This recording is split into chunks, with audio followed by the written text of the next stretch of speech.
Boa tarde, pessoal. Vamos começar aqui mais um Bússola de Carreira. Eu vou abordar assuntos com foco em recolocação e transição de carreira.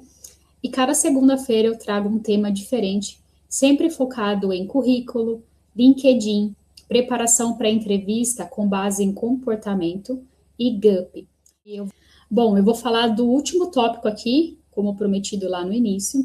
A gente vai falar de alguns pontos importantes referente ao sistema de triagem da ATS, especificamente referente a GUP.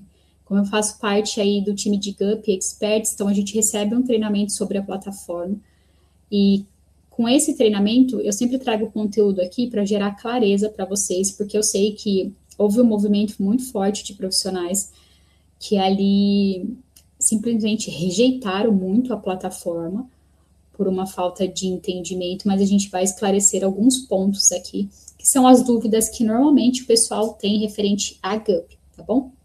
Então, o primeiro ponto que eu quero deixar claro referente à GUP. A IA da GUP é uma IA interpretativa, ela não é um buscador de palavras. E por que você precisa saber disso?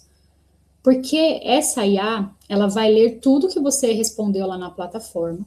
Então, quanto mais detalhes tiver ali dentro das caixinhas de descrição das atividades e habilidades, ela vai fazer um comparativo com a vaga que o recrutador descreveu. Então, qual que é o erro maior dos profissionais dentro da plataforma da GUP? É não preencher.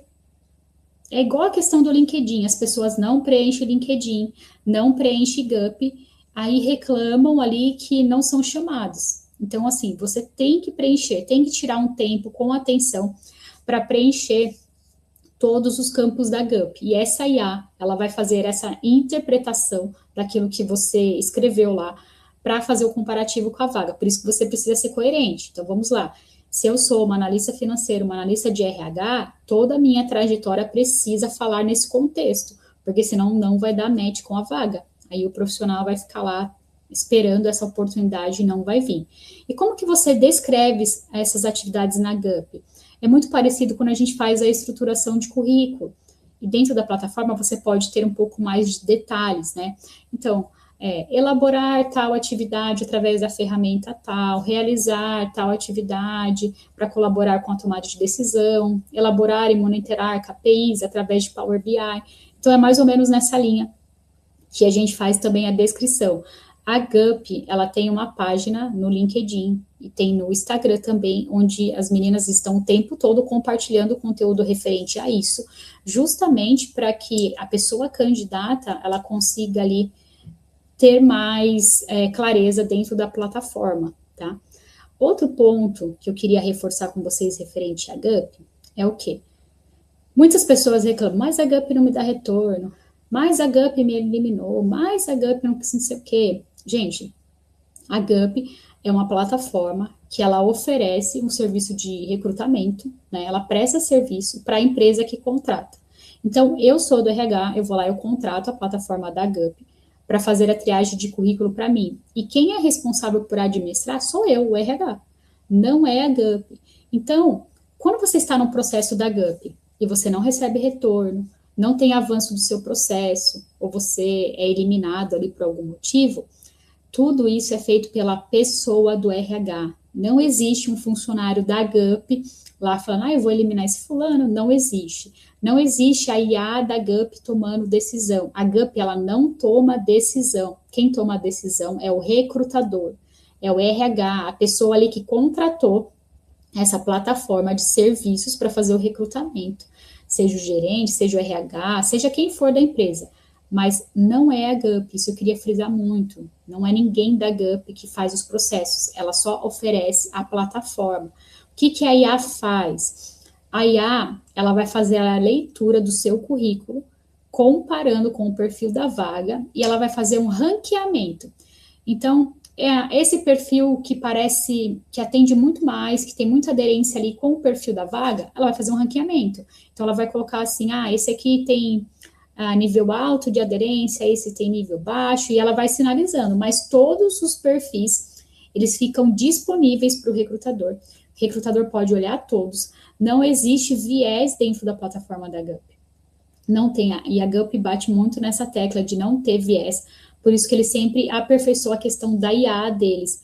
Então, quanto mais conteúdo tiver do seu perfil, dentro do seu perfil, e do que você faz, vai te ajudar muito para ter essa questão de aderência. Não é só mencionar palavras soltas, tá? Não mencione palavras soltas, porque não é buscador de palavras. Coloque realmente o que você faz, da mesma maneira que a gente faz a descrição das atividades dentro do currículo, ok? Um campo importante também para preencher dentro do seu perfil da GUP é o campo de habilidades. E lá você pode colocar as habilidades comportamentais e técnicas.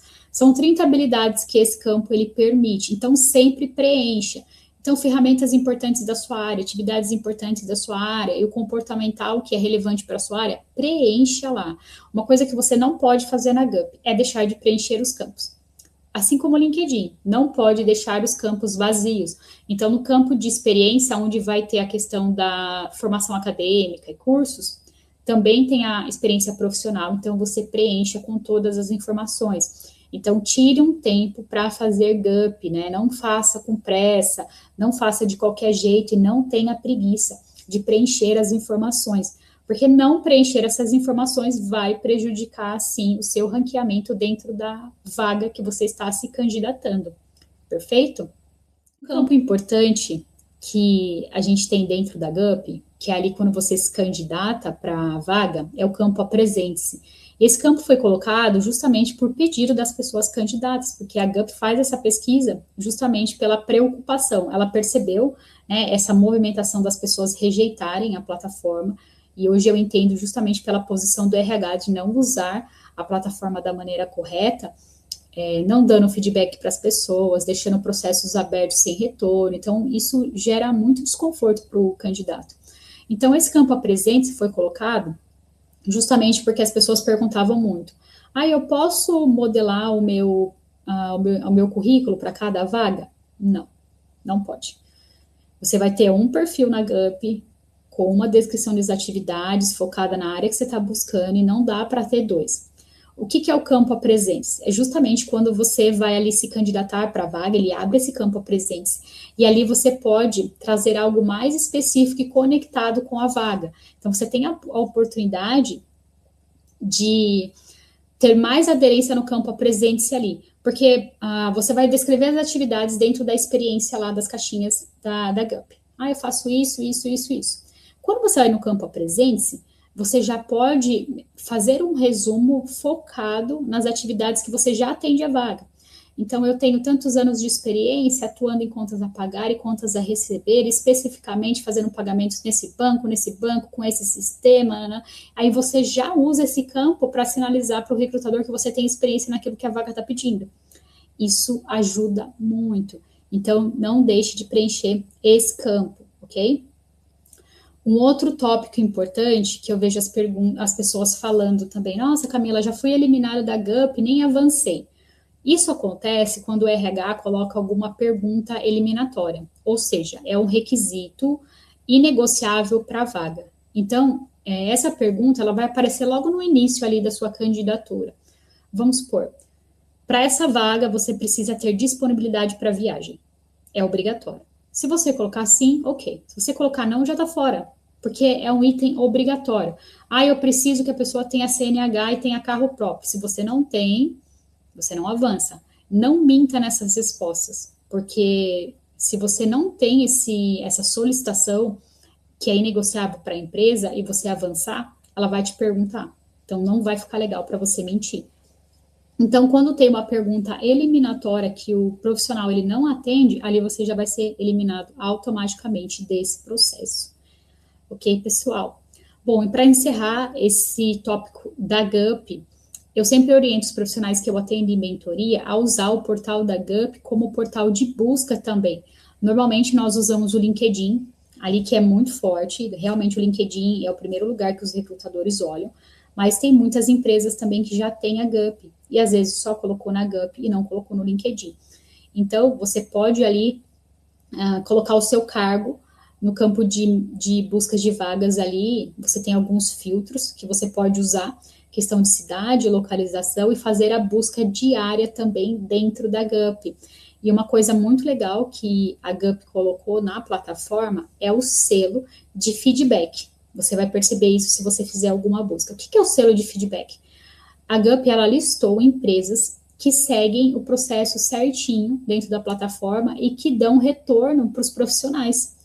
Eu fiz um teste na plataforma uns 15 dias atrás, eu não vou falar o nome da empresa, mas uma empresa famosa. Me candidatei para uma vaga de analista só para entender. E é uma empresa, sim, muito relevante. E ela não tinha o selo de feedback. Tanto é que faz 15 dias eu não tive nenhum retorno da vaga, nem que eu passei, nem que eu não passei, nada, tá lá parado. E eu acho que realmente é isso que irrita os profissionais. O RH não dá retorno, entendeu? Então a plataforma ela incentiva o RH a fazer isso. Então, se você fizer uma busca dentro da plataforma e você perceber que tem um selinho na vaga, se você passar o mouse em cima, vai falar do selo feedback. Então, essa empresa, ela está preocupada na experiência da pessoa candidata. E querendo ou não, gente, quando você participa de um processo ruim, você já consegue identificar um pouco do comportamento da empresa. Eu atendi profissionais que participaram de processos seletivos de empresas assim super desejadas pelo mercado, processos difíceis onde tiveram que fazer cases e até hoje não receberam feedback. Então, assim, é lógico que aí se a empresa liga, você vai, mas vamos supor que os profissionais, eles comecem a dar atenção para essa questão do feedback. Então, empresas que têm processo de recrutamento ruim, eu já não vou trabalhar. Porque isso reflete o interno, reflete um posicionamento do RH. Aí essas empresas vão começar a ter mais cuidado, mas dificilmente o profissional vai negar, mesmo que o processo tenha sido ruim, ele não vai negar uma oportunidade de entrar numa empresa que é super reconhecida. Então, tem essa questão. Mas existem empresas que realmente se preocupam em como o candidato ele é tratado nesse processo. Então, se você olhar na Gup, vai ter essa questão do selo de feedback. Inclusive, a Gup, ela sempre sinaliza que processos longos diminui a candidatura dos profissionais e atrasa o fechamento da vaga. Dentro da Gup, você pode ter até 8 processos, mas a Gup indica até 6, porque ela já entendeu que quando o processo é muito grande, o profissional desiste. E realmente, quando o processo da Gup ela tem 200 etapas, 200 mil testes, as pessoas desistem mesmo, e eu concordo com vocês que eu também desistiria. Algumas vagas não têm necessidade de ser tão ampla, né, de tantos testes. Inclusive, essa vaga que eu fiz esse teste, tem uma fase lá que tem um teste de português, um teste de matemática. Eu fiquei pensando, não sei se faz muito sentido, né? Mas tudo bem, quem sou eu para questionar a vaga? Estou lá aguardando se eles vão me dar um feedback, né? Então, é isso aí. Bom, pessoal, para a gente encerrar aqui, então, se você não conseguiu estar comigo ao vivo, depois você pode colocar o seu comentário aqui, eu venho e respondo. E fica ligado que esse projeto de bússola de carreira, aonde eu foco em orientações para recolocação e transição, sempre falando de currículo, LinkedIn, entrevista com base em comportamento, e agora falando de Gup também, sempre acontece toda segunda-feira, às 12h30, aqui no LinkedIn. Eu também estou disponibilizando esse vídeo da live lá no YouTube, né? Eu faço só alguns cortes e coloco ali a live entre 25 e 30 minutos, também você pode assistir no YouTube, e também coloco alguns na parte de shorts, que são orientações mais rápidas ali, que você pode já consumir e colocar na prática na hora, tá ok?